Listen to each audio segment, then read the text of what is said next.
The Teacher Toolkit, Teaching Reading Comprehension. Beginning around 3rd or 4th grade, a child is expected to be able to read a passage of text, understand it, and answer questions about it through the process called comprehension.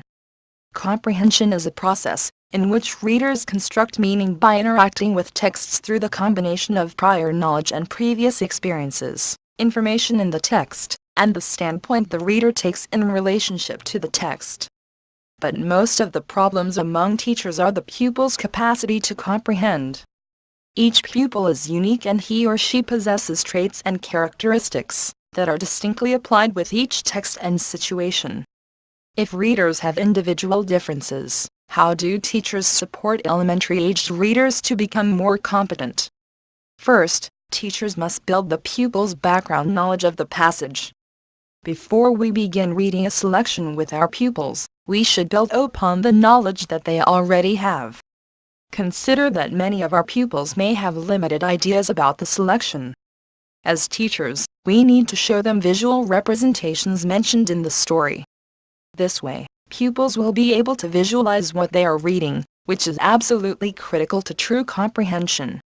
Second, teachers should establish the purpose for reading.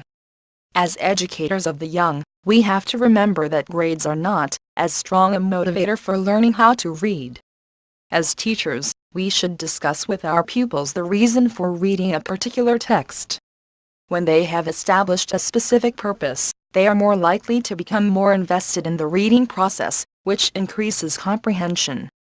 The third thing to do is to think aloud as we read.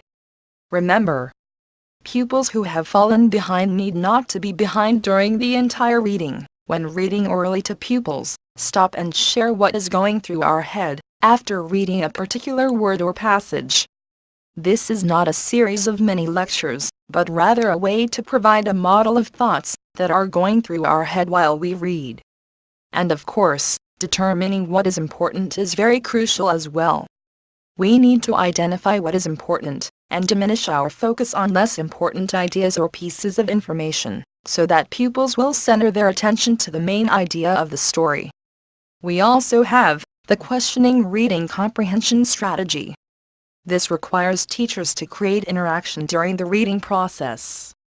In order for pupils to understand the information they are reading, they have to interact with the story. Having them generate teacher-like questions about what they have read is an effective way for them to interact and comprehend the text. Lastly, we have the summarizing reading comprehension strategy. Another way for pupils to interact with the story is for them to summarize what they have read. This way, they will be able to become more effective and self-sufficient readers. The kids who most need our help are the ones who are the least like us. And the best way to help them is to take off the tops of our heads, to become aware and share what we are doing as teachers. We need to explicitly model what we do, guide and nurture them to do the same things, and then create situations that will encourage and help them to purposefully use these strategies. In the end, comprehension is a very complicated process. Yet, it is one of the most important skills for students to develop if they are to become successful and productive adults. Comprehension instruction in school, especially in their early years of learning, is therefore crucial. Teachers must use their knowledge and understandings of how their pupils learn to comprehend, so that teachers can effectively help their pupils develop their abilities to comprehend texts.